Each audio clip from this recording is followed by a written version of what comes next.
Bagnole demain, quelle tournure va prendre notre ville? Comment les bagnolets se déplaceront sur le territoire à l'heure des déplacements doux, de la transition écologique? Comment les piétons, les cyclistes, les automobilistes vont-ils cohabiter évidemment dans les meilleures conditions possibles et en toute sécurité?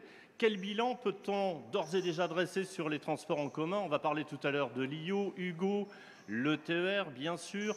Quels nouveaux services à venir pour les usagers? Quid du tourisme, du salon de l'automobile et du deux roues et de la fête du vélo? À Bagnoles, sommes-nous vraiment à l'aube d'un grand changement? Pour répondre à toutes ces questions, de nombreux invités vont nous rejoindre sur ce plateau. Bagnoles et vous, l'émission en live, c'est parti.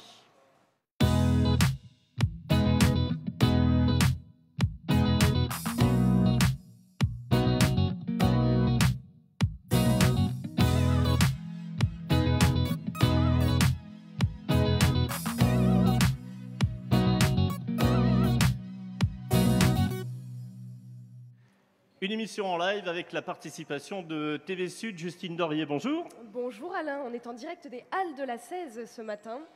Avec un premier invité, Jean-Yves Chaplet. Jean-Yves Chaplet, bonjour. Bonjour. Alors Jean-Yves, vous êtes vice-président de l'agglomération. C'est à ce titre que vous allez intervenir dans un premier temps, puisque tout à l'heure nous allons parler également et surtout de Bagnols-sur-Cèze et de l'agglomération. Ma première question, c'est la navette Hugo qui est en place depuis 2019. Aujourd'hui, elle met combien de temps pour faire le trajet Nouméa-Bagnols-sur-Cèze? En termes de navette, pour faire Nouméa-Bagnols-sur-Cèze, ça serait très long. En tous les cas, dans la ville, elle se déplace très bien, sans encombre, et elle est beaucoup utilisée à Bagnols et surtout à Pont-Saint-Esprit. Est-ce qu'on pourrait faire un petit point sur la fréquentation parce que l'on sait que pour sa seconde année d'exploitation, on a eu une évolution de 14,6% au niveau de la fréquentation. Ah oui, alors grosse évolution, hein, grosse évolution. C'est rentré dans les mœurs. On était une ville 20 000 habitants, mais Pont-Saint-Esprit était sur la même logique. On n'était pas habitué à avoir du transport gratuit à l'intérieur de nos villes. Et il a fallu un petit temps d'adaptation, mais croyez-moi, ça s'est très bien fait. Et aujourd'hui, alors je l'apprends assez régulièrement, et aujourd'hui je découvre que des personnes âgées l'apprennent parce qu'ils découvrent qu'ils peuvent aller dans tous les supermarchés de la ville, ils peuvent se déplacer voir leurs proches. Voilà, donc c'est devenu un élément de vie de nos communes. Il y a une navette tous les combien? Alors aujourd'hui sur Bagnols, alors je vais le faire de mémoire, je crois que c'est toutes les 20 minutes. Hein.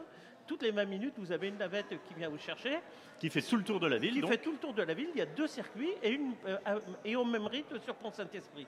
Donc c'est vraiment aujourd'hui devenu, alors sur Pont-Saint-Esprit, une seule ligne, mais qui va du nord au sud, donc qui couvre l'ensemble de Pont-Saint-Esprit. Alors l'idée c'est de vraiment desservir toute la ville, tous les quartiers, personne n'est oublié. Alors de desservir tous les quartiers, peut-être pas, parce qu'il y a un futur projet, mais on y reviendra tout à l'heure, d'extension, ce qu'on appelle le projet Marguerite, c'est faire des marguerites autour des grosses communes, Pont et Bagnols, mais surtout c'est de desservir tous les lieux importants, l'hôpital, les services, la mairie, les commerces, voilà, ça c'est important. Et la gare, le PEM, les zones de covoiturage. Donc aujourd'hui, c'est devenu hyper important parce que ça relie l'ensemble des pôles qui font de la vie sur la commune. Alors effectivement, donc, il y a Hugo. Jean-Luc Gibelin, bonjour. Vous êtes vice-président de la région Occitanie. Vous êtes en charge des mobilités, des infrastructures de transport sur l'ensemble de la région. On a parlé de Hugo, mais il n'y a pas effectivement qu'Hugo. Il y a l'IO et le TER. Est-ce qu'on peut d'ores et déjà faire un point sur l'ouverture du TER qui a eu lieu l'année dernière au mois d'août 2022, si je ne m'abuse? On peut déjà faire un petit point sur le nombre de passagers, la fréquentation? Oui, bien sûr. Et le premier point est un point très positif.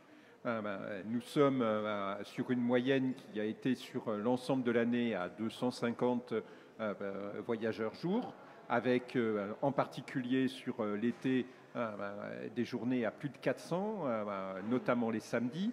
Nous avons même eu, à ma connaissance, 2 samedis où nous étions à 450 voyageurs, ce qui confirme que, nous avons eu raison ensemble, la région et les collectivités, de partir dans cette aventure. C'était une véritable aventure, hein, ce n'était évidemment pas gagné d'entrée. Nous avons eu raison de maintenir, malgré toutes les difficultés qui ont eu lieu, et nous avons eu raison de dire, même si les horaires ne sont pas tout à fait ce que nous aurions souhaité, même si nous n'avons pas ce que nous voulions comme type d'horaire, eh bien, il fallait quand même le faire. Et en particulier, les résultats sur le week-end montrent que si demain nous arrivons à avoir des horaires domicile-travail, nous aurons vraiment la fréquentation telle que nous le souhaitons. À propos d'horaire, il y a combien de navettes par jour? Nous sommes aujourd'hui au total sur 6 trajets, j'allais dire, par jour. Voilà, 6 là, on est entre Pont et Avignon. Oui, on est sur 6-7 en fonction des journées. Ce n'est pas ce que nous souhaitons, et surtout, ce que nous souhaitions, c'est ce que nous continuons de demander, c'est d'arriver à avoir des horaires qui soient compatibles avec à peu près les horaires de travail, même si, notamment après la Covid, la question de la journée type n'est plus aussi type que ça, et donc il y a beaucoup de variations. Mais il n'empêche que nous n'avons pas aujourd'hui ce qui était attendu. Nous ne l'avons pas parce qu'il y a eu trop de contraintes, et il y a encore trop de contraintes de la part de l'autorité qui est en charge de la sécurité ferroviaire au plan national, qui a été très bousculée par l'idée d'ouvrir une ligne de voyageurs. C'était quelque chose qui n'était pas prévu. Donc voilà. Il faut dire que la ligne était fermée depuis 1973. Ça faisait 50 ans. 50 ans, donc évidemment, ils avaient plutôt pris l'habitude qu'il n'y avait plus de voyageurs. Donc voilà. Mais pour autant, et c'est vraiment ça le message que je veux garder, c'est que la fréquentation en moyenne, elle est très au-dessus de ce qui était attendu. On nous avait dit que si on arrivait à 80, il faudrait être content. Je le redis. 80 jours ? Oui, nous sommes à 250. Donc vous avez largement dépassé les objectifs. Très au-delà. Mais surtout, ces signes encourageants, en particulier les samedis, et en particulier sur les liaisons dont nous étions persuadés qu'elles fonctionnaient, Pont-Saint-Esprit, Bagnoles, Avignon, à 400-450, montrent qu'il y a vraiment un intérêt à le faire. Et comme ça a été dit tout à l'heure par Jean-Yves Chaplet sur l'utilisation de la navette, c'est avec le temps que les choses se font, et surtout il faut redonner les habitudes. Il faut bien mesurer que nous sommes en train, c'est le cas sur la navette, c'est le cas sur le TER, de modifier les habitudes. On va en parler, parce que ça, donc, c'est un vrai débat. Modifier les habitudes, ça ne se fait pas d'un claquement de doigts. Est-ce que vous pouvez nous rappeler le parcours effectué par le TER? Alors, il fait Pont-Saint-Esprit, Bagnoles, Avignon. Il y a un certain nombre qui vont jusqu'à Nîmes. Aujourd'hui, il passe dans les gares intermédiaires, ce qui est déjà un signe que le train fonctionne. Oui. Ce qui, donc là, pour on les parle populations locales, dans l'Ardoise, par exemple. Par exemple, les populations locales le voient. Maintenant, nous travaillons à ce qu'ils puissent le plus vite possible s'arrêter dans ces gares.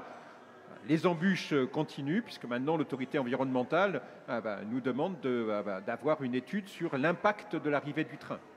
Il me semblait que l'impact allait de soi, mais manifestement ce n'est pas le cas, donc il nous faut continuer à travailler, et nous y sommes, engagés. Ça veut dire quoi l'impact sur l'arrivée du train? C'est une bonne question, je vous remercie d'avoir posé, mais je n'ai pas la réponse. Et donc on nous dit 24 mois d'études pour trouver la réponse à cette question. Alors, si je peux me permettre, pour compléter l'impact environnemental, je ne le connais pas, sur la commune, je peux vous dire ce que c'est. C'est-à-dire c'est des résidences, des gens qui viennent s'installer à Bagnoles parce que tout simplement, ils ont compris qu'on vient de Lyon, on vient de Paris, on pose la voiture à Bagnoles, on la laisse à Bagnoles et on achète à Bagnoles. Voilà, c'était le Festival d'Avignon. Je suis un grand fan du Festival d'Avignon. Mon problème, c'était d'y aller. J'étais arrivé à y aller qu'en moto parce que je n'arrivais pas à me garer.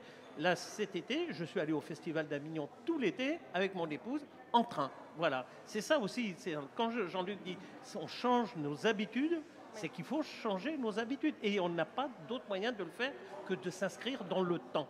On y reviendra, monsieur le maire, tout à l'heure, parce qu'effectivement, changer les habitudes, ça ne se fait pas en quelques jours, ça ne se fait pas en quelques mois, et ça nécessite peut-être de communiquer auprès de la population, et ça nécessite surtout de mettre en place des liens entre tous ces modes de transport pour les faire cohabiter en bonne intelligence. Oui, mais si vous me permettez, ça nécessite qu'il y ait aussi l'utilisation. C'est-à-dire que bien sûr qu'il faut communiquer, et il y a toujours plus à faire. Bien sûr qu'il faut faire les liens, et vous avez raison. Mais il faut que les unes et les autres fassent l'expérience. C'est quand l'expérience a été faite que du coup les choses avancent. Donc bien sûr il faut en parler, mais il faut surtout encourager que les habitantes, les habitants passent le pas, le fassent une Et fois. comment on fait pour les encourager? Je pense que déjà, en parlant, c'est important. Nous le faisons avec la gamme tarifaire. Quand il y a une situation gratuite ou quand il y a des week-ends à 1 euro, comme nous le faisons sur le TER, évidemment, nous encourageons et nous avons du coup là les retours dans ce cadre-là, quand on est sur des situations qui donnent l'intérêt à prendre un autre mode de transport que la voiture solo, alors les choses deviennent concrètes et elles sont réutilisées. Mais Jean-Luc Gibelin, il n'y a pas une sorte de rivalité entre l'IO et le TER, parce que l'IO, on peut se déplacer entre Bagnoles et Avignon plusieurs fois par jour. Il y a un bus toutes les heures, si je ne dis pas de bêtises, à 1,50 €. Les deux, comment on fait? Il y a une vraie complémentarité puisque les horaires ont été retravaillés pour que justement ils ne soient pas en compétition, mais qu'ils soient bien en complémentarité, qu'il y ait les propositions de cars quand il n'y avait pas les horaires de train. Et ce que nous notons d'ailleurs dans la fréquentation, c'est que nous n'avons pas le même équilibre entre les voyages aller et les voyages retour.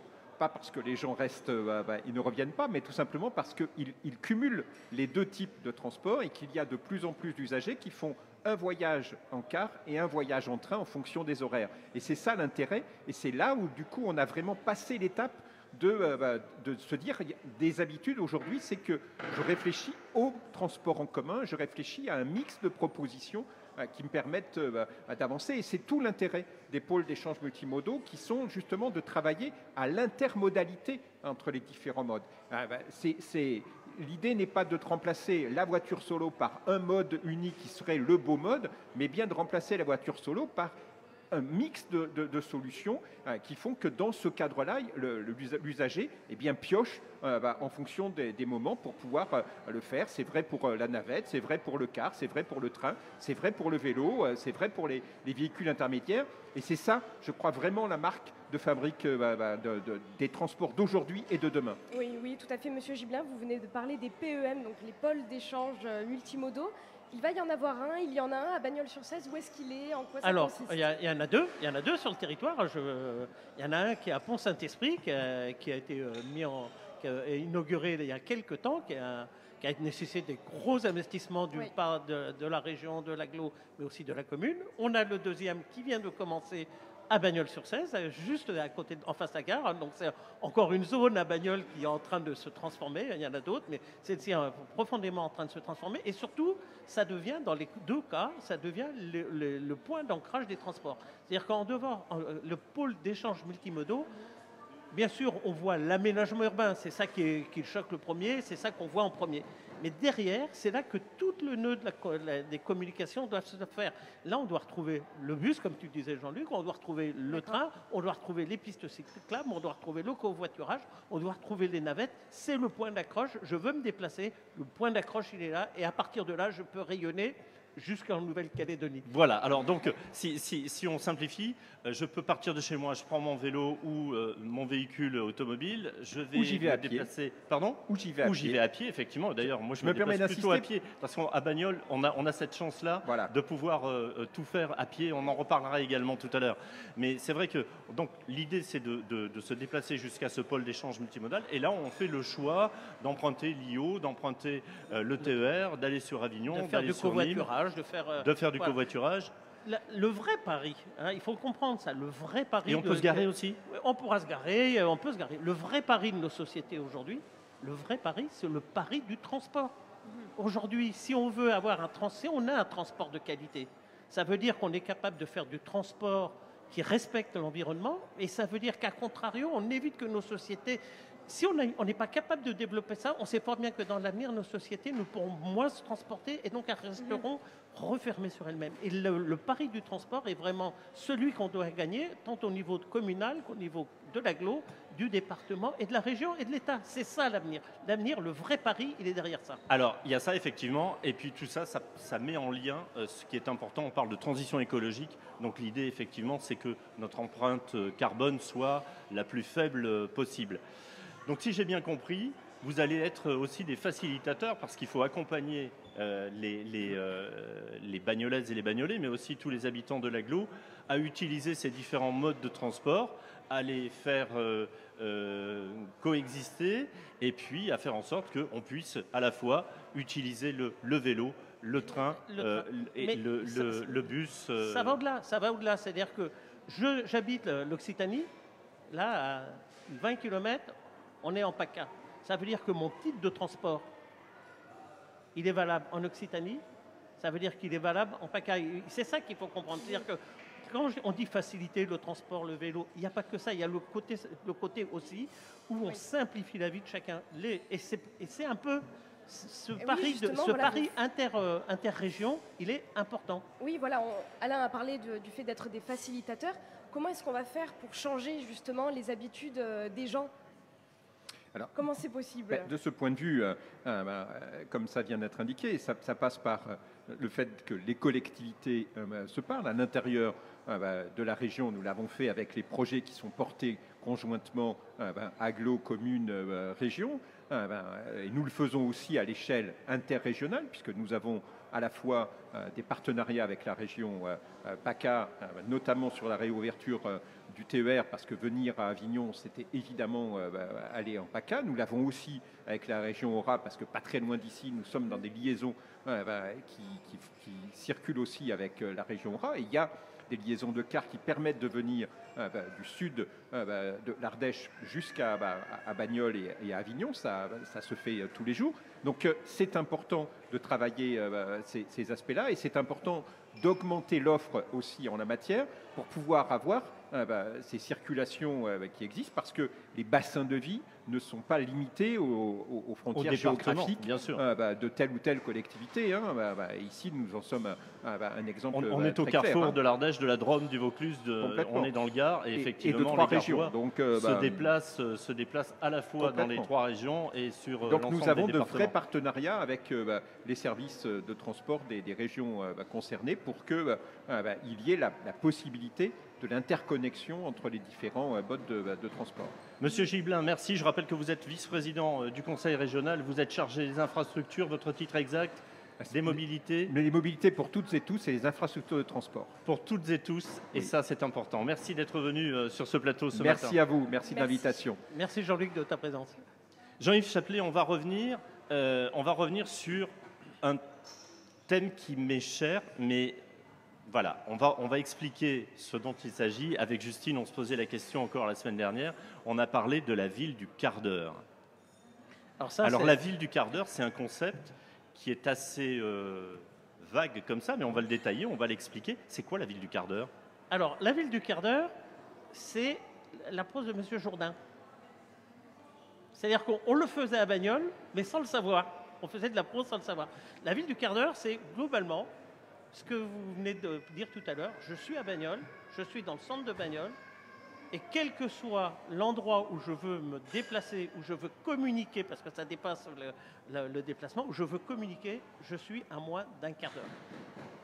20 000 habitants, on connaît tous notre ville, on s'apercevait qu'on le faisait quasiment sans s'en rendre compte, et maintenant qu'on s'en rend compte, c'est à nous, les élus, de porter ce message et surtout de donner les moyens de le développer. Alors le principe, c'est de dire, par exemple, voilà, nous, on est à l'opposé l'un de l'autre dans la ville. On a envie d'aller faire ses courses, on a besoin d'aller à l'hôpital, on a besoin d'aller faire réparer son véhicule, d'accompagner ses enfants au lycée, au collège. Au lycée, on les accompagne moins au lycée. En général, ils ne sont pas d'accord, même au collège, mais en tout cas à l'école élémentaire ou à l'école maternelle. Ça veut dire qu'en un quart d'heure, quand on part d'un point A pour aller sur un point B, vers un point B, en un quart d'heure, on peut tout faire. Exactement. Alors bon, ça, c'est par opposition aux grandes métropoles. Exactement. Où il est difficile de se déplacer parce qu'on est confronté à des embouteillages. Alors, attention, je reviens sur les embouteillages juste une seconde parce qu'il y a effectivement des bagnolets qui disent « Oh là là, mais l'entrée de Bagnoles, c'est tout le temps bouché. La sortie de Bagnoles, c'est tout le temps bouché. » Vous répondez quoi à ça, monsieur le maire? D'abord, je vais dire que je ne vais pas dire... Je vis cette commune et je la vis intensément. Donc quand on me dit que Bagnoles est bouché, on a l'habitude de vivre à Bagnoles-sur-Cèze. Il s'avère qu'il y a quelques temps, là j'étais sur Paris, on va un tout petit peu tempérer. Hein, oui, même si on parle de Montpellier. Voilà, si on parle de Montpellier, de Nîmes, on va un peu tempérer. On est une ville de 20 000 habitants et ça nous suffit. Donc les bouchons, ils sont à la mesure de ce qu'est notre ville. Hein, on va un peu tempérer. Par contre, c'est sûr qu'aujourd'hui, on a des efforts à faire. On a des efforts. La traversée du pont de 16, bien sûr, il faut qu'on l'améliore. Et ça, c'est une route nationale. C'est ce qu'on a fait. On avait réaménagé sur le premier mandat la route de Pont-Saint-Esprit. On a le projet, on y reviendra tout à l'heure, du projet Maya sur la piste piétonne à côté. Il faut qu'on améliore. On a des facteurs d'amélioration. Il faut qu'on l'améliore. Mais on va un petit peu relativiser.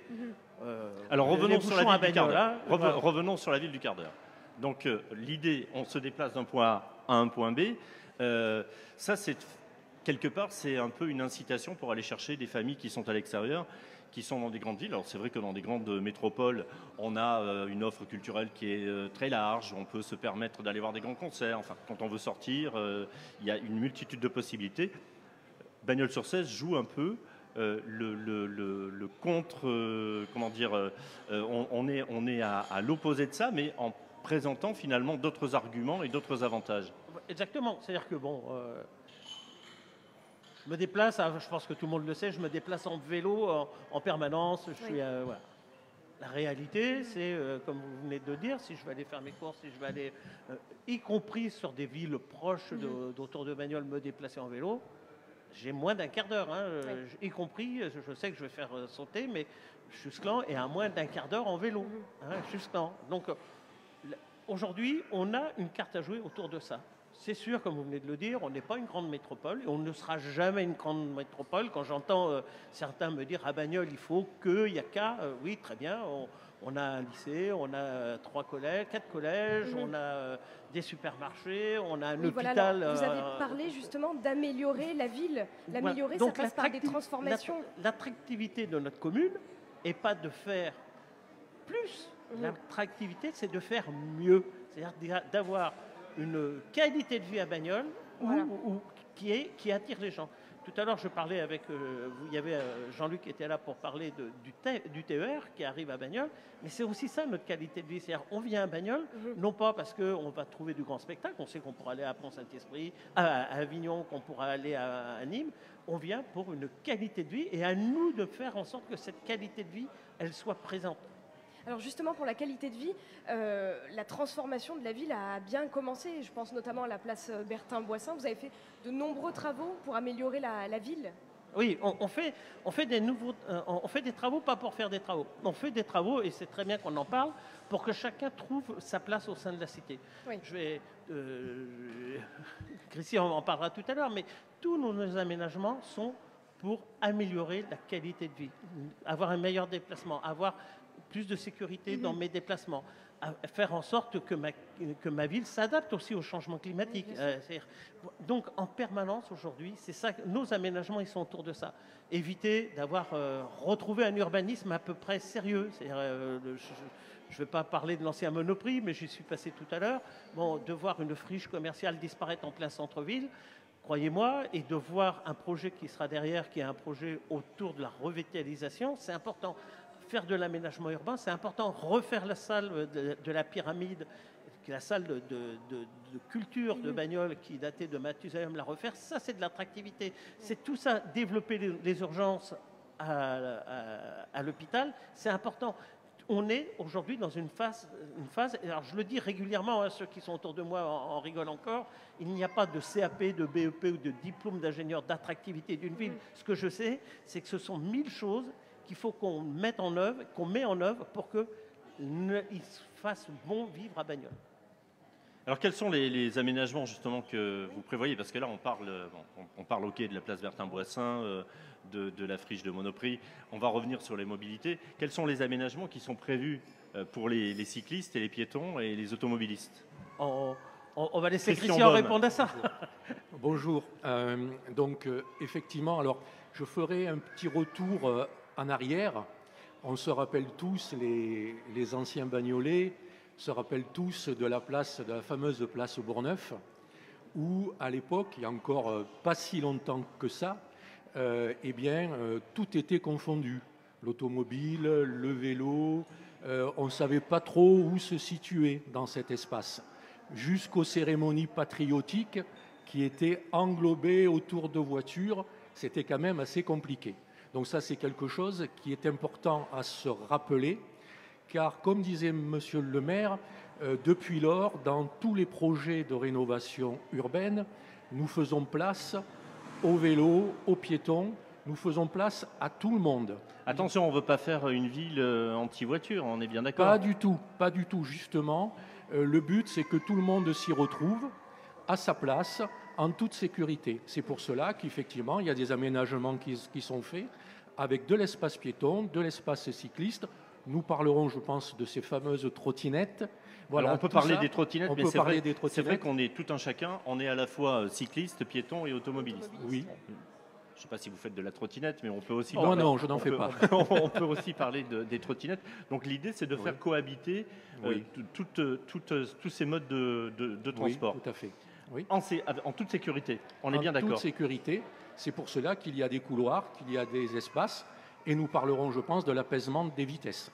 Alors, on peut parler de ça. Moi, j'ai envie de revenir, Christian Baume, juste sur un détail qui interpelle aussi les bagnolets. Ce sont les trottoirs. On parle souvent des trottoirs en disant les trottoirs à Bagnoles, ils ne sont pas toujours sécurisés. Ils sont petits. C'est pas facile quand on se déplace avec une poussette, quand on est une personne à mobilité réduite. Est-ce que là aussi, vous prévoyez de réaménager les trottoirs de Bagnoles-sur-Cèze? Alors, effectivement, lorsqu'il y a des travaux, effectivement, il y a des normes maintenant et les trottoirs sont adaptés à cette mobilité. Ça, c'est une chose. Et puis après, dans le cœur de ville, où effectivement, vous parlez de petits trottoirs, mais parfois même, il n'y a pas de trottoir. Donc, dans le centre-ville, on peut aller jusqu'à mettre en place ce qu'on appelle une zone de rencontre. La zone de rencontre, c'est important parce qu'elle va donner la priorité aux piétons, puis aux deux roues, puis aux voitures. C'est-à-dire, ça se concrétise comment ça se concrétise par des affectations de zones, de secteurs. On va délimiter un secteur. Et dans ce secteur-là, on va le qualifier comme zone de rencontre avec une limitation à 20 ou à 30 et avec une explication tout à fait claire de la priorisation piéton, vélo, voiture. C'est quelque chose qui se pratique dans beaucoup de villes et c'est pleinement intégré dans le code de la route, bien sûr. Donc ça, c'est quelque chose dans l'apaisement vitesse qui est important parce que nos anciennes rues historiques de Bagnoles sont parfois étroites. On doit laisser passer les voitures, mais en mettant en toute sécurité à la fois les piétons et les cyclistes. Vous voulez réaménager les parkings? Alors, les parkings, il y en a... Je parle parking, mais pas que pour les voitures. Avec Justine, on évoquait aussi les vélos, c'est important. Oui. Ça le deviendra de plus en plus. Alors, pour les vélos, effectivement, on a tout un plan d'installation d'attache vélo, ça c'est important, par plusieurs tranches. Je crois que, monsieur le maire, il me corrigera si je me trompe, mais il y a une trentaine d'attaches vélos qui vont être mis en place avant la fin de l'année, un petit peu de partout, voire même des recharges électriques. Donc tout ça, c'est prévu, 30 maintenant, 30 plus tard. C'est vraiment une programmation que nous menons pour qu'effectivement, je vais vous prendre un exemple très très simple. J'étais hier soir au stade et effectivement, il y a des sportifs qui viennent avec leur vélo et ils cherchaient à placer leur vélo en bonne place. Et bien là, nous allons mettre des attaches vélo pour que nos sportifs puissent venir au stade, pratiquer leur sport et parquer leur vélo ou leur trottinette. Oui. Donc il y a effectivement un plan complet pour que les cyclistes puissent se retrouver. Juste pour compléter ce que dit Christian, deux choses. D'abord, excuse-moi, c'est pas 30, hein, c'est 100. Là, on est sur une première phase d'appui de 30 appuis. Et en fin de compte, c'est plus de 100. À deux vélos, c'est 200, plus de 200 places de vélo qui vont être faites. Sur les parkings, et c'est très bien ce que vous signalez, bien sûr que les parkings périphériques, aujourd'hui, sont importants. Il faut que, si on veut un peu développer le déplacement à l'intérieur de la ville, il faut que les parkings périphériques soient accessibles et soient desservis et ils soient conséquents. La deuxième chose qui est derrière les parkings, c'est la désimperméabilisation. Aujourd'hui, d'avoir des grands parkings tels qu'on peut avoir en dehors du nombre de places, c'est de la qualité de ce qu'on fabrique, de l'aménagement. Bourgneuf, je ne sais pas, allez, il y a peut-être 800 mètres carrés de goudron. Ça, c'est plus audible. C'est aussi une transformation. C'est-à-dire qu'il y a le nombre de places de voitures qui Donc, vont être importantes. il va se passer quoi à Bourgneuf alors? Eh bien, tout ça là, avant la fin du mandat, et j'espère que Dieu sait ce qui deviendra, mais en tous les cas, c'est une action, on sent que le sens de l'histoire est derrière. La désimperméabilisation des parkings, mais aussi des cours d'école, est devenue essentielle. C'est un vrai cheval de bataille si on veut réussir cette transition énergétique et aussi cette désimperméabilisation de nos cours d'école et de nos parkings. C'est important. Aujourd'hui, ce n'est pas que le nombre, c'est aussi comment ils sont desservis, ces parkings, comment j'arrive à rejoindre le centre-ville, où ils sont situés et surtout, comment, bon, je rappelle, est-ce qu'ils sont surveillés? Est-ce qu'il y a à côté des places pour poser mon vélo? Et surtout, en matière de désimperméabilisation, aujourd'hui, c'est le maître mot. Okay, alors on fait des travaux et c'est très bien, la ville se transforme. Mais qu'en est-il des projets structurants? Je pense notamment à la passerelle Maya, à l'avenue Vigan-Braquet. Alors, c'est dommage que Jean-Luc ait quitté le plateau parce qu'aujourd'hui, bon, le projet Maya, c'est fini, c'est parti. Il y a plus, le projet va avoir lieu quelles que soient les embûches qu'on aura devant. Expliquez-nous le projet Maya. Le projet Maya, je vais vous donner une petite histoire. Avant le confinement, j'ai rencontré quelqu'un, le vendredi avant le confinement, j'avais une réunion et j'ai expliqué, j'étais un peu en retard et on a pris du temps, on a mangé un sandwich et bu une bière ensemble et j'ai expliqué à cette personne qui se reconnaîtra que j'avais 2 villes à gérer. J'en avais une au nord et une au sud. Une au nord, le quartier du Fangas, Carmignan et tout ça, et le sud, tout ce qu'on connaît aujourd'hui. Dans l'une, il y avait les services, dans l'autre, il n'y avait que du lotissement, un peu de choses près. Et que même en matière de déplacement doux, c'était infaisable, je n'arrivais pas à les connecter, parce que les trottoirs du Pont de 16, vous les connaissez tous, ils sont hauts, ils sont dangereux. Et donc, à partir de là, il a travaillé pendant le confinement sur ce sujet. On a fait un appel à projet, on a répondu à un appel à projet du service de l'État, on a été lauréat. Aujourd'hui, cette passerelle, avant de rechercher tous les financements complémentaires, on est déjà financé à 40%. Bien sûr, il y a l'agglo, la région, le département, tout le monde va venir, l'État va revenir dessus, on va refaire un deuxième tour financier. Et ce projet, aujourd'hui, c'est une réalité. Alors, vous le voyez Alors, aussi, ce projet, ça consiste en quoi? Alors, ce projet, c'est une passerelle en aval du pont de 16 qui va franchir la 16 et qui va faire environ 3 mètres de large et sur laquelle on pourra circuler de façon tranquille, en vélo ou à pied. Et ça va nous permettre de faire communiquer, bien sûr, les deux côtés de la ville, mais ça va faire communiquer l'agglomération qui est aussi coupée en deux par ce pont de 16. Ça va permettre aussi de faire, je parlais tout récemment avec la région, les grandes pistes cyclables de la région ne passent pas à bagnole parce que tout simplement, on n'avait pas cet outil, on n'avait pas cette infrastructure. Cette infrastructure avait existé. Si vous êtes, cet été, si vous avez prêté attention, on avait les foreuses qui étaient dans le lit de 16 pour vérifier la stabilité du sol. Aujourd'hui, ce projet va avoir lieu, il est mené, il avance avec toutes les difficultés qu'on peut avoir avec l'administration, mais c'est un projet qui, avant la fin du mandat, sera en place. Justine, on va laisser 2 minutes à Monsieur le maire pour parler de 2 autres projets. Oui, voilà, alors on a le Pump Track qui sera situé donc chemin de Bourdillan, aire de jeu, terrain multisport. Voilà, mais vous savez, vous l'avez dit tout à l'heure, la ville se transforme. Bon, c'est comme ça, elle a besoin de se transformer. Dans mon langage, je dis elle crante. Elle crante dans ses aménagements urbains, on peut le vivre, dans ses aménagements de services, hein, la salle multiculturelle, la pyramide, tout ça est en train, l'hôpital est en train de cranter aussi. Donc beaucoup de choses sont en train de cranter. Et il faut aussi qu'on soit capable d'attirer, de cranter dans d'autres secteurs. La culture. Il faut que la culture raconte, mais aussi il faut que dans les services rendus aux plus jeunes, on puisse aussi cranter.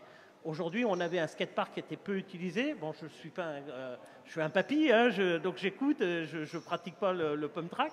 Mais aujourd'hui, c'est une demande. Donc, on va construire un pump track, encore une fois, là, qui est bien financé, hein, qui va être financé à 80% à Bourdillon. Et là, on a fait de la concertation. Et là, tous les jeunes vont pouvoir venir pratiquer tous les sports de glisse, trottinette, voilà, on vélo, est patin VTT, BMX, basket. Et on a profité pour aménager toute cette zone-là. Et j'ai vu que ce week-end, les boulistes se l'étaient déjà approprié. Les riverains, ils râlent pas trop? Concertation, c'est le maître mot. On explique, on va au contact. Une fois qu'on a expliqué, on réexplique encore une fois. Un mot très rapidement sur l'avenue Vigan-Braquet. Avenue Vigan-Braquet. Alors, L'avenue Vigan-Braquet, ça fait partie, on parlait du schéma directeur de déplacement, ça fait partie. C'est-à-dire que toute la partie où il y a les grands pins, là, quand vous descendez l'avenue Vigan-Braquet du côté ouest, c'est bien du côté ouest, là. Bon, aujourd'hui, on n'a plus de trottoir, or que là, on a des écoles, on a le lycée, on a une crèche, on a plein de services qui sont de ce côté-là. Il n'y a pas de trottoir, ça n'a jamais été aménagé. Donc, tout comme on a fait au chemin Lagaro, tout comme on est en train de faire là, quelques mètres d'ici, dans le quartier juste à côté, là, j'ai oublié le nom, des Estousis, non? Ouais, juste derrière, là, oui, on est en train d'aménager l'espace urbain. Et là, ça va être déplacement doux, piétons, et puis surtout sécurisation de l'avenue Vigan-Braquet. Justement, alors la sécurisation, parce que cette avenue aujourd'hui est très fréquentée, c'est une grande ligne droite, elle demande qu'une seule chose, c'est que les gens se laissent aller. Donc je la prends tous les jours en vélo, 3 fois par jour, 4 fois par jour même, et quand je rentre manger. Donc je sais qu'il faut sécuriser, et cette avenue va être complètement transformée. Justement, Christian Baume, adjoint chargé de la sécurité, il faut sécuriser les piétons, il faut sécuriser les cyclistes. Il faut sécuriser les trottoirs, on en a parlé tout à l'heure. La limitation de vitesse, c'est quelque chose qui, a priori, vous tient aussi à cœur? Oui, c'est important parce qu'on ne peut pas laisser vivre ensemble les différents modes de transport sans apaiser cette vitesse. Donc nous avons pris la décision de revenir aux 50 km/h en entrée de ville. Ça, c'est déjà un premier signal. Et il faut le dire, le 50, c'est la base. Nous sommes retournés à ce que prévoit le code de la route. Quand on arrive à Naglo, dans n'importe quelle commune, c'est à 50. Donc ça, c'est déjà un premier signal d'apaiser les entrées de ville. Et tout à l'heure, vous parliez des ralentissements. Eh bien, la limitation de vitesse permet, dans des effets qui restent à mesurer, peut-être des effets secondaires, mais il est prouvé que les limitations de vitesse permettent de fluidifier les bouchons. Je crois qu'on entend souvent parler sur les autoroutes d'abaisser les vitesses lorsqu'il y a des bouchons. Voilà, donc ça en fait partie.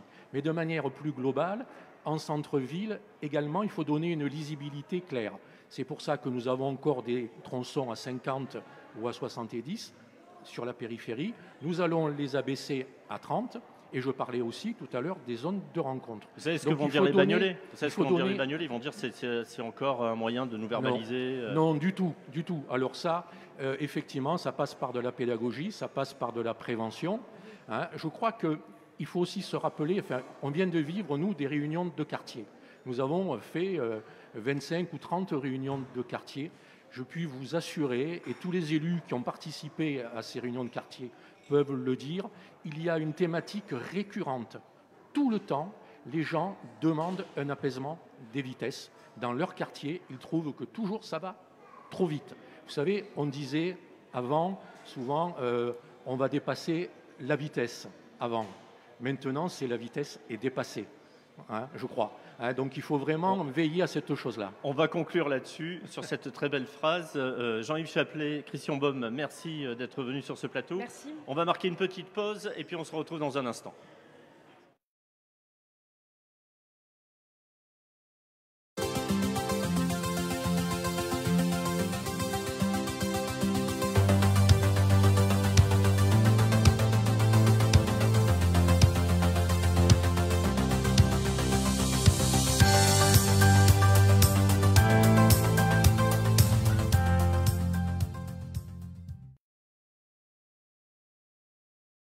De la 16, Alain. Oui, toujours en direct des Halles de la 16 avec TV Sud, Justine.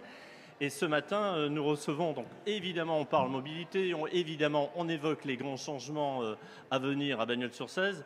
Et sur ce plateau, nous avons Garo Climat et PEPS pour parler des services aux usagers du vélo. Un petit rappel sur la fête du vélo, mais ça, ce sera tout à l'heure, puisqu'en plateau, on fera le point, Justine, sur la fête du vélo. À nos côtés sera également présent Romain Paillon, qui viendra nous parler du salon de l'automobile et du deux roues qui aura lieu ce week-end à Bagnols-sur-Cèze, les 14 et 15 octobre, pour parler donc des services autour donc, des usagers du vélo. Nous avons deux représentants d'associations locales, Garo Climat et PEPS. Sandra Roland, bonjour. Jean-Michel Bonjour. Barthes, bonjour. Jean-Michel, Bonjour. vous êtes président de l'association Gare au Climat. Non, je ne suis pas président de l'association. Vous n'êtes pas président de Je suis l'association? bénévole de l'association. Ben mais c'est bien. Voilà. En même temps, dans une association, c'est généralement il y a beaucoup de bénévoles. D'accord, ok. Et donc le président, c'est Bertrand Philippe, en fait, qui n'a pas pu venir aujourd'hui, mais que je vais Vous représentez. que je vais représenter. Donc voilà. vous êtes le président coopté pour représenter Gare Tout à au fait, Climat tout à ce fait, matin. tout à Qu'est-ce que c'est Gare au Climat? Alors, Gare au Climat, c'est une association loi 1901, en fait. On est implanté sur le Gare rhodanien avec une grosse activité sur Bagnols-sur-Cèze, mais également des activités sur l'Audin, sur Pont-Saint-Esprit, en fait, avec des antennes qui représentent l'association. Et on a plusieurs activités qu'on propose à nos adhérents, en fait. Une première activité qui est basée plutôt sur la biodiversité, l'alimentation et l'eau. Une deuxième activité qui concerne les déchets. Et une troisième activité qui concerne les mobilités douces, dont le vélo. Et au sein de l'activité mobilité douce, en fait, on travaille aussi avec les collectivités locales pour tout ce qui est aménagement cyclable. Et également, comme on s'est aperçu que le vélo, l'entretien et la maintenance d'un vélo pouvait être un frein à son utilisation, on a ouvert un atelier participatif et solidaire de réparation de vélo qu'on propose à nos adhérents. C'est-à-dire que des personnes viennent dans notre atelier, on les aide à réparer, on a des compétences, certains bénévoles sont compétents pour la réparation du vélo, on les aide, on a des pièces qu'on peut fournir en fait, et donc c'est les adhérents qui réparent avec notre aide. Comment fait-on pour devenir adhérent de Gare au Climat? Il faut adhérer à l'association avec une adhésion qui est de 5 € pour l'année. D'accord. Et vous êtes situé? Alors on est situé, l'atelier vélo est situé rue Salingro, à côté de PEPS en fait. Les locaux de PEPS, Et d'ailleurs le local où on a notre atelier vélo nous est mis gracieusement à disposition par PEPS, qu'on remercie d'ailleurs parce que sans cet atelier, sans ce local, on n'aurait pas pu faire cet atelier. Merci beaucoup Jean-Michel Barthes. Et puis on rappelle d'ailleurs que vous serez présent le samedi 14 octobre prochain à la fête du vélo au travers d'un atelier réparation. Si je peux encore dire quelque sûr. chose, en fait, ce qu'on fait, en fait, effectivement, on aide à la réparation des vélos, mais ce qu'on fait aussi, on récupère des vélos qui ne sont pas utilisés. Tout ça dans deux buts, en fait. Un but de récupérer des pièces qu'on peut remettre après sur d'autres vélos, en fait, qu'on veut réparer. Et également, on peut remettre en état des vélos, et ces vélos qu'on remet en état, on les vend à un prix très modique pour permettre à des gens de se remettre au vélo sans que l'argent soit un frein. Alors là-dessus, il faut effectivement, c'est bien de le faire savoir parce que ça veut dire que si on a un vélo à la maison dont on ne se sert plus, on peut venir vous voir. Tout à fait. Eh oui. On le Et puis, récupère. et vous le récupérez et vous le remettez en état. Ou on récupère les pièces en fonction de l'état du vélo. Vous le remettez en état ou alors vous le Désossé. vous le désossez Et on récupère totalement. toutes les pièces pour remettre sur notre vélo. Oui, un réemploi des déchets. Et réemploi des déchets, c'est assez vertueux parce qu'on fait moins de déchets finalement, donc ça c'est vertueux. Et aujourd'hui, vous avez combien d'adhérents? Alors aujourd'hui, on a démarré en avril, on va dire, depuis le début qu'on a démarré par rapport à l'atelier vélo. Je ne parle pas de tous les adhérents de l'association, mais on a fait à peu près 40 adhérents supplémentaires par rapport à cet atelier de réparation vélo. Alors si par exemple moi j'ai un vélo, je voudrais le faire réparer, je viens vous voir, Oui. mais je ne sais pas faire. Eh ben, on vous dira s'il faut faire, c'est vous qui ferez, mais on vous orientera dans la réparation. S'il faut des pièces, eh ben, on tapera dans notre stock de pièces d'occasion en fait, qu'on a récupérées sur les anciens vélos. Et si on l'a pas, on a aussi quelques pièces neuves. Et là, par contre, on demande à nos adhérents de payer les pièces neuves. Et là on est sur des VTT, sur des vélos de Tout type de vélo, en cyclotourisme, fait. y compris les vélos électriques, Alors vélo électrique, toute la partie cycle en fait, frein, roues, tout ça on refait. tout ce qui est en fait. mécanique. Tout ce qui est mécanique. Par contre, tout ce qui est moteur électrique, ça on fera pas. Très bien. Sandra Roland du PEPS, vous êtes directrice du PEPS. C'est quoi le PEPS? Alors, PEPS, c'est une association également qui s'appelle Professionnalisation par l'éducation populaire et solidaire. C'est 3 secteurs, un organisme de formation, un secteur jeune qui porte le CEJ Jeunes en rupture, donc l'accompagnement des jeunes déscolarisés et sortis de toute institution, et également le secteur mobilité pour lequel on est là aujourd'hui avec 2 plateformes mobilité, donc Bagnols et Pont-Saint-Esprit. Villeneuve et Beaucaire également. On descend jusque là-bas grâce à un appel d'offres de la région et de Pôle emploi. Et également un service de location solidaire et du coup un garage solidaire qui est en cours de construction avec lequel on travaille en partenariat. Le service de location solidaire, ça fonctionne comment? Alors, ça fonctionne sur le cadre de demandeurs d'emploi, en fait, de personnes qui retrouvent un emploi et qui peuvent bénéficier d'un accompagnement. S'il n'y a pas de solution de mobilité pour se rendre sur leur emploi, on met à disposition soit des véhicules 4 roues, donc des Twingo ou des Clio, et également des scooters électriques. Ça veut dire que vous leur prêtez, vous leur louez à un prix modique? On leur loue, alors c'est 5 euros la journée pour le véhicule 4 roues, et ça va être 3 euros pour le scooter électrique. C'est soumis à revenu? Alors, non, en fait, c'est soumis à avoir un contrat et à être prescrit par Pôle emploi ou par la mission locale ou par des porteurs. C'est pour favoriser l'insertion professionnelle ou l'accès à la formation. Alors, si on prend un exemple, voilà, j'allais parler de formation, si on prend un exemple très concret, un demandeur d'emploi qui souhaite faire une formation à Nîmes ou sur Montpellier, qui a besoin de se déplacer tous les jours pendant quelques temps, il n'a pas de véhicule, il peut s'adresser au PEPS et vous allez lui trouver une solution. En fait, lui trouver une solution, on va essayer. Ou essayer de lui trouver une solution en tout cas. On va essayer, parce qu'on ne trouve pas des solutions pour tout le monde, parce que dans le cadre de l'appel d'offres, en fait, on est contraint sur certaines, comment je peux dire, clauses, en fait. Donc il y a l'obligation d'avoir un contrat ou une entrée en formation. Il y a des critères particuliers qui permettent de louer ou de ne pas louer, en fait. Mais avant, il y a besoin de faire un accompagnement, de vérifier qu'il n'y a aucune solution de mobilité pour se déplacer, soit sur le lieu de travail. Oui, ça veut dire utiliser par exemple les transports en commun? Oui, en fait, l'appel d'offres on va informer les personnes de tout ce qui existe sur le territoire. Mais si effectivement il n'y a pas de solution pour se rendre sur leur emploi, type on va sur l'Audun-l'Ardoise par exemple, les transports en commun sont limités quand on fait les 3-8. Il n'y a donc pas de solution. Oui, parce qu'après, il y a un problème d'horaire, effectivement. S'il s'agit de se déplacer simplement en journée, c'est assez simple, on en parlait tout à l'heure, avec l'IO, avec le TER. Si on est en 3-8, c'est beaucoup plus compliqué. C'est plus compliqué, et du coup, de ce fait-là, avec un contrat de plus d'un mois, vous pouvez accéder au service de location solidaire. En fait. Et vous avez un garage solidaire aussi?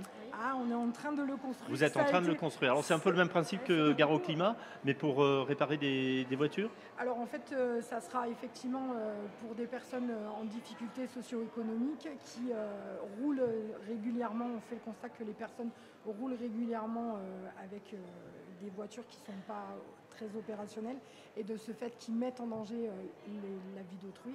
Et pour éviter... et ils se mettent aussi en danger.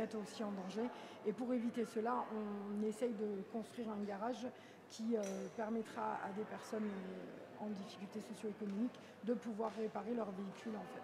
D'accord. Et comment elles vont faire appel à vous, ces personnes? Alors pareil, ça sera sur prescription, ça sera avec des critères bien définis au niveau économique, avec des coefficients de la CAF, des choses qui permettront... c'est des personnes qui n'auront pas accès sur de la réparation dite normale. Et en fait, c'est pour pallier à cela, en fait. Et ce garage solidaire, il est censé démarrer quand? Oula. Alors, c'est la question piège. Voilà, c'était la question piège d'aujourd'hui. En fait, c'est... comment vous dire ça, on a rencontré 2-3 difficultés, notamment avec des dalles pour des ponts, parce qu'on ne l'avait pas anticipé, en fait.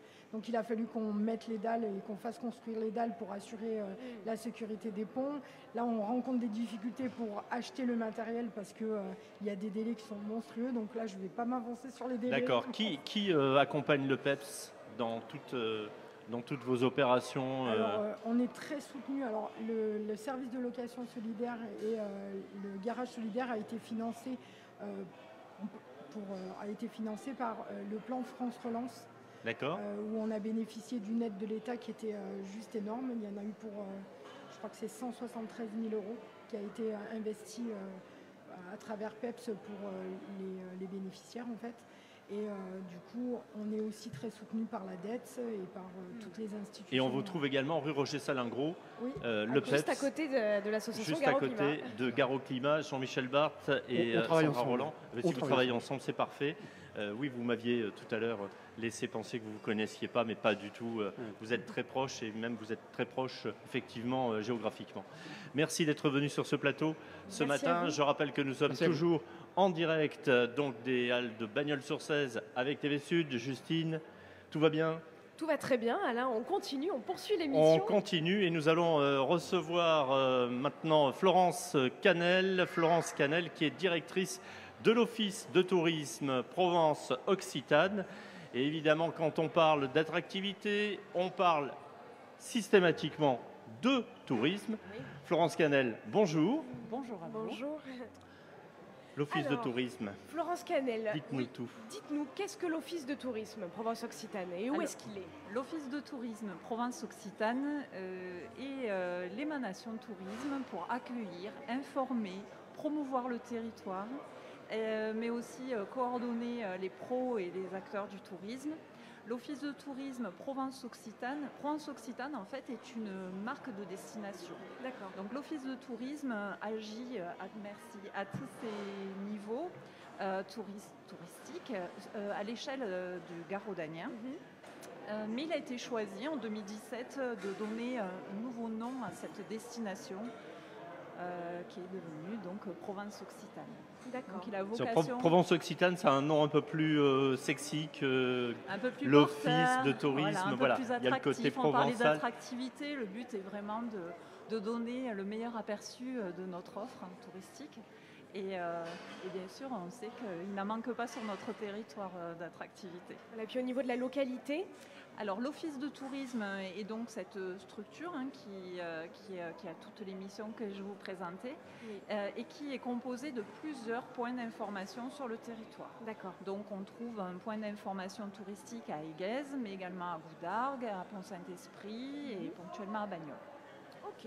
Et on sait également qu'il y a un projet global qui est mené par notre agglomération.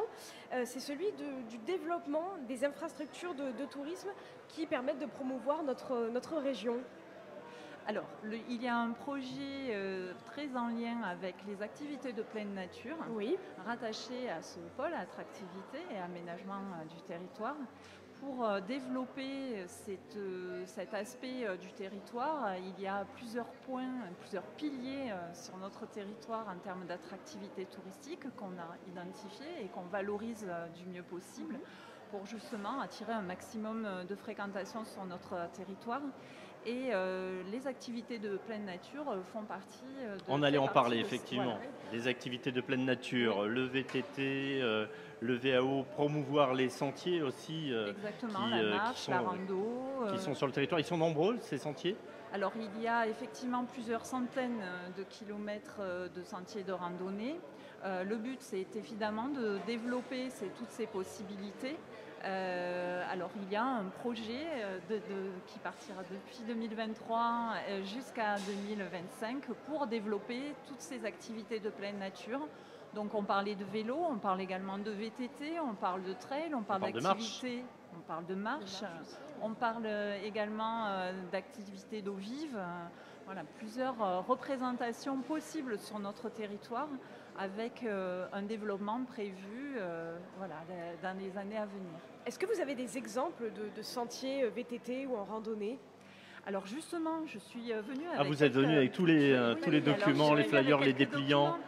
Alors tous ces documents-là, on peut les retrouver. Oui. Il faut aller Alors, où? ces À documents- Goudargues, à Bagnols-sur-Cèze le mercredi matin, C'est à l'espace exactement Rabelais. le jour du marché. C'est l'occasion aussi d'aller faire... Vous êtes aussi ces présente petites sur le marché? emplettes. Non, mais notre bureau d'information est présent à Place Mallet. Place Mallet. Est ouvert le mercredi matin au moment du marché. Comme ça, en faisant ces emplettes, on peut également se ravitailler avec plein d'idées pour les week-ends et pour les loisirs. Parce que, évidemment, l'Office de tourisme s'adresse aux visiteurs extérieurs, mais bien entendu, et tout particulièrement aux habitants, aux locaux, qui sont eux aussi consommateurs d'activités de loisirs.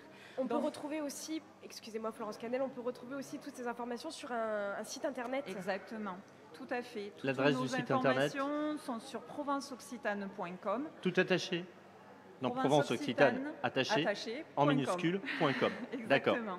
Donc on peut trouver des cartes vélo puisqu'il y a sur notre territoire 5 boucles vélo qui sont praticables dès à présent, mais on parlait voilà, de centaines de possibilités en termes de randonnée. Alors on a des cartes ou guides pour des cartes hyper précises sur toutes les possibilités de randonnée sur notre territoire, mais également on a des cartes VTT et sur notre site internet, à la rubrique S'activer, eh bien, on peut télécharger toutes les boucles possibles de VTT. Donc ça laisse plein de possibilités pour découvrir notre territoire. Alors, un petit mot sur la signalétique que vous allez mettre en place, justement, alors, il y a d'ores et déjà une signalétique sur certains sentiers pour les usagers. Vous avez raison de parler de signalétique parce que pour tous les usagers de ces sentiers, évidemment, l'objectif, c'est de pouvoir se repérer avec facilité. Donc les circuits sont bien identifiés avec des panneaux portes en début de sentier pour pouvoir prendre connaissance du sentier dans son entièreté, mais aussi de tout ce qu'on va pouvoir découvrir tout au long du parcours. Donc on peut les pratiquer à pied, mais à VTT évidemment, et il y a un fléchage très bien prévu sur le territoire, et il y a un entretien qui dit, bien entendu sentier dit entretien, parce que notre agglomération assure une veille pour pouvoir entretenir ces sentiers et veiller à ce que justement ces sentiers soient praticables à tout moment. Oui, en toute sécurité. Et en toute sécurité. Florence Canel, merci. Avec plaisir. Merci d'être venue sur ce plateau ce matin. Je rappelle, Justine, que nous sommes toujours avec TV Sud. En direct des Halles de la 16. En direct des Halles de la 16 à Bagnols-sur-Cèze pour faire un point sur les mobilités, bien entendu, les changements, les nouvelles infrastructures à Bagnols-sur-Cèze et puis les activités qui sont en cours, celles à venir. On parle dans quelques instants, on vous demande de ne pas bouger de la fête du vélo.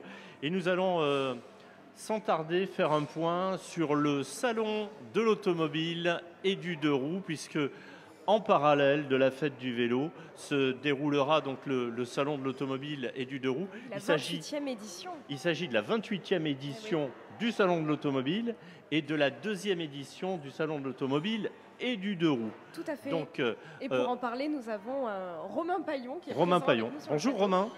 Bonjour Alain. Bonjour Justine. Romain Paillon, organisateur du salon, de cette, alors pas organisateur des 28 précédentes éditions, mais en tout cas organisateur de l'édition 2023, avec combien de véhicules exposés cette année? Alors on sera entre 120 et 150 véhicules neufs exposés. C'est 120 selon les organisateurs et 150 selon la police, ou c'est l'inverse? On a voilà, quelques difficultés pour rassembler tous les véhicules, puisqu'il y a aussi des journées qui sont organisées par différentes marques pour dynamiser le commerce. Et c'est tout l'objet de ce salon, dynamiser le commerce dans la région de Bagnols-sur-Cèze, ce qui va nous permettre de renseigner un maximum de personnes. Oui. Juste une petite précision, Alain, si je peux me permettre. L'organisation est faite par l'ARMA, donc l'association des représentants des marques automobiles. Donc effectivement, ce n'est pas un terme qui est très connu, mais je tiens à souligner que c'est l'ensemble de l'ARMA qui a organisé ce salon et qui organise chaque année ce salon du véhicule neuf et aussi du véhicule d'occasion à une autre période de l'année. Et du deux roues aussi, voilà, Alain en a parlé. Quel est le lien avec le vélo? Qu'est-ce que vous proposez? Alors, le lien avec le vélo, on a la chance d'avoir la participation de Sport 2000 pour l'événement, qui va exposer effectivement du vélo électrique, du deux roues, je dirais toute une panoplie de deux roues permettant de se déplacer. Panoplie de deux roues, c'est pas seulement le vélo, donc on est aussi sur de la moto. Alors, on a aussi la moto au travers de Moto Passion qui fait plaisir de participer au salon et qui va aussi exposer ses motos. Des motos électriques également, enfin en tout cas des scooters électriques. J'espère que oui, je n'ai pas l'information en tous les cas tout de suite, mais en tous les cas, il y aura une très belle panoplie de produits deux roues motorisés et aussi de vélos à la fois musculaires, on va encore un petit peu en parler, mais aussi électriques. Alors effectivement, on parle de transition écologique, donc la voiture électrique. On est un peu paumé, Romain. Moi, je suis perdu. Bon, il faut faire quoi aujourd'hui? Il faut continuer à acheter du thermique, il faut acheter de l'hybride rechargeable, de l'électrique. On a le sentiment que on n'est pas encore en France complètement équipé pour recharger facilement son véhicule, que l'autonomie d'un véhicule électrique n'est pas encore suffisante.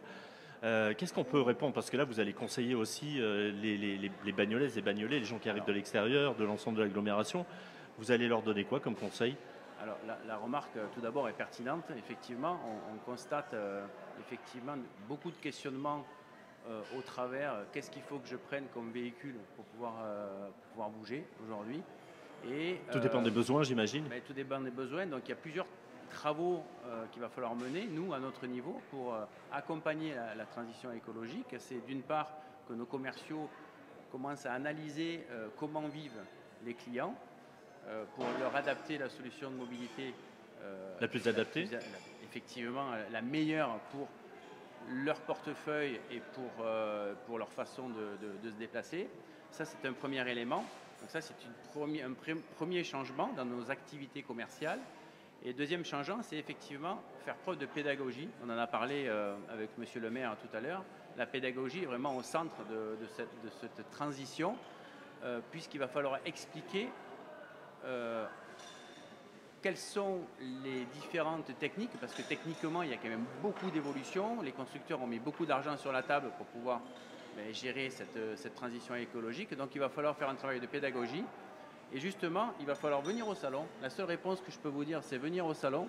Vous aurez tous les renseignements qu'il faut. Et en plus, nous organisons des tables rondes, justement, sur la mobilité, sur quelle énergie choisir, comment financer sa solution de mobilité aussi, comment la choisir, faire des focus sur les différentes techniques, puisqu'aujourd'hui, vous l'avez bien précisé, on constate cérébralement, les gens sont très embarrassés avec... Ah oui, on parle de l'éthanol, on parle de l'essence, l'augmentation du carburant, l'inflation.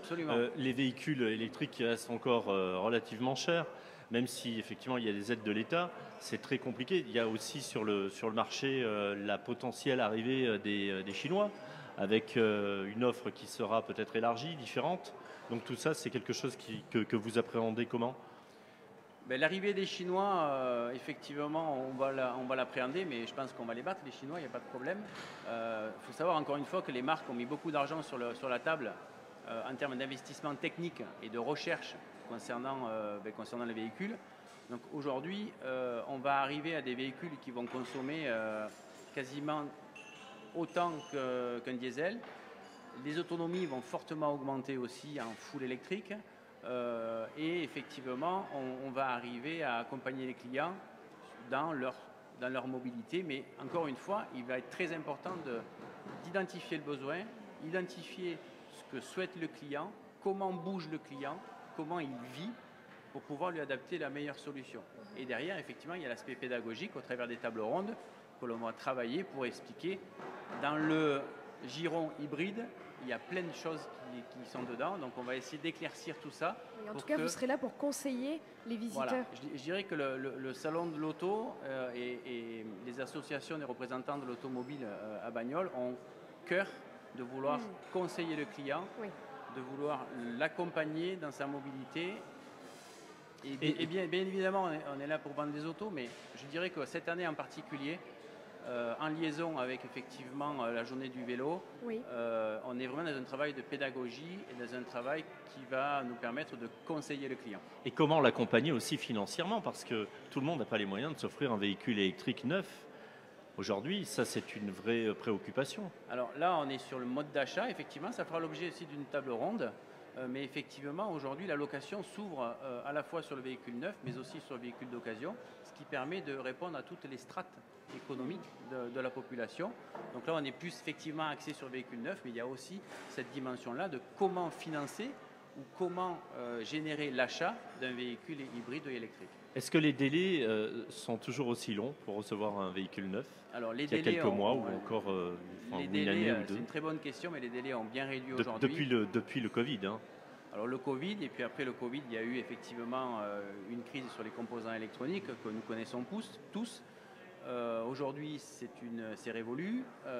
Donc on est sur des délais qui sont revenus très conventionnels. C'est quoi un délai conventionnel? C'est entre 2 et 3 mois. Vous avez des voitures en stock tout de même? On a des voitures en stock. On a des offres très, très compétitives sur les voitures en stock, et ce pour l'ensemble des marques automobiles.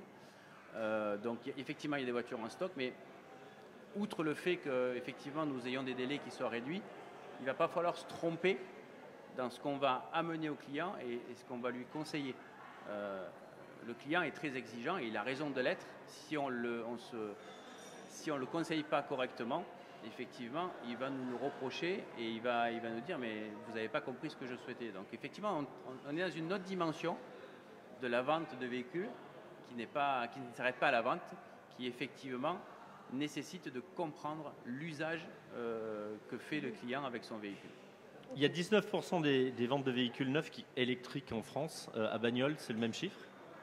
On est même un petit peu plus haut, on est de l'ordre de 22 ou 23% aujourd'hui. Alors, quand on dit électrique, est-ce qu'on parle de tout électrique ou de hybride? Je pense qu'il faut englober en fait l'électrification de l'automobile, puisqu'on parle d'électrification, qu'on parle de full électrique ou de 100% électrique. Quand le chiffre de 19% est avancé, on englobe les véhicules hybrides rechargeables, les véhicules électriques et les hybrides. On parle de marché électrifié français. Donc on est encore sur le tout électrique et le chiffre est inférieur. Absolument, oui. Est-ce que le marché il est freiné compte tenu de l'inflation, des prix du carburant? Alors évidemment, le marché est un petit peu freiné, mais à nous de... Freiné ou ralenti en tout cas. Oui, mais c'est freiné par effectivement l'évolution du prix des carburants, par effectivement le fait que les gens sont un petit peu perdus dans quelle solution ils vont mettre en place en fonction de leur usage. Donc c'est encore une fois un travail de pédagogie à mener, qui sera long, mais qu'il faut mener.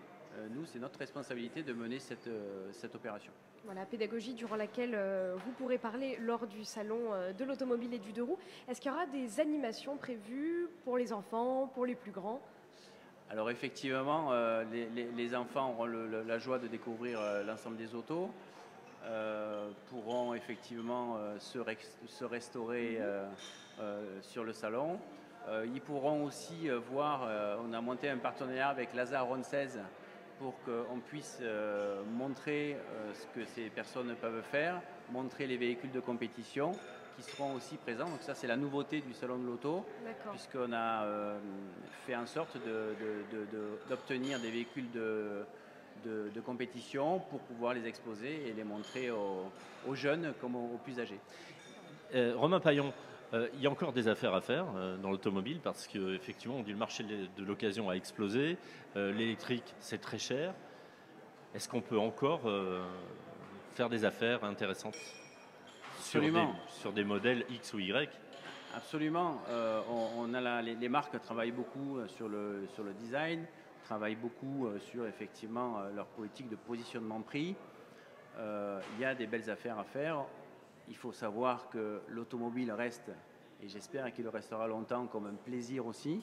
Il faut qu'au travers de l'automobile, les personnes aient un plaisir à ouvrir leur véhicule le matin et prennent du plaisir à conduire, d'une façon différente certes, mais effectivement, il y a une grande part, mais il faut absolument qu'on arrive à modifier et que nos commerciaux puissent vraiment accompagner le client dans son choix automobile en l'occurrence. Parfait. Alors, rappelez-nous la date de ce 28e salon. Alors, c'est tout simplement ce week-end, le 14 et le 15 octobre. Nous vous attendons de 9h à 18h. Aux Eyrieux. Aux Eyrieux, au complexe Les Eyrieux.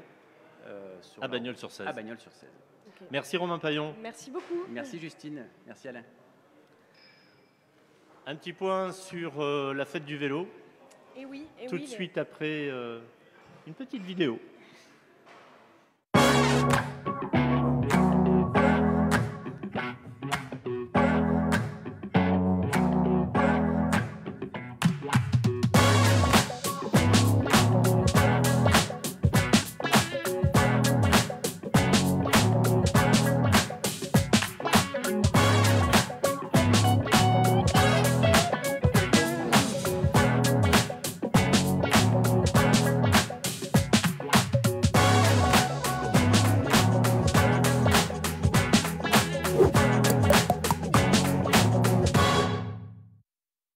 La vidéo de la fête du vélo, ça rime, Justine.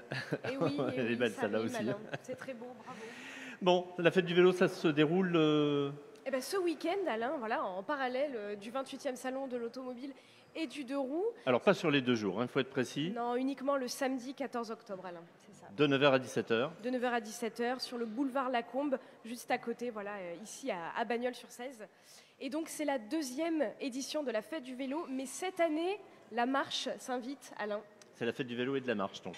C'est ça, tout à fait. Alors, j'ai Tu vas avec faire quoi, moi, toi, les deux?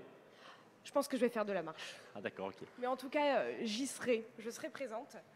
J'ai avec moi voilà, le flyer de la fête du vélo et de la marche. Flyer que vous allez pouvoir retrouver sur le site internet de la ville de Bagnols-sur-Cèze, mais aussi dans les pages voilà, du dernier TV Sud Magazine. Vous allez retrouver tout le programme. Tout le programme, dans le détail. Voilà, alors effectivement, c'est une manifestation qui est totalement gratuite, qui se veut intergénérationnelle et même inclusive, parce que je vous rappelle la présence d'un triporteur accessible aux personnes à mobilité réduite. Voilà, donc la ville a pensé à tout pour cette fête du vélo. Et nous avons également donc, un village des exposants, notamment avec la présence d'un stand d'information qui sera tenu par la ville de Bagnols-sur-Cèze, l'agglomération du Gard rhodanien, le département, mais aussi la région. Tu veux citer tous les partenaires ou Non, il y en a beaucoup des Ils sont partenaires. nombreux. Hein. Oui, ils sont très nombreux. Mais en tout cas, voilà, ce stand d'information permettra aux visiteurs de récolter toutes les informations, tous les conseils concernant le vélo. Alors évidemment, c'est gratuit, c'est accessible à tout le monde.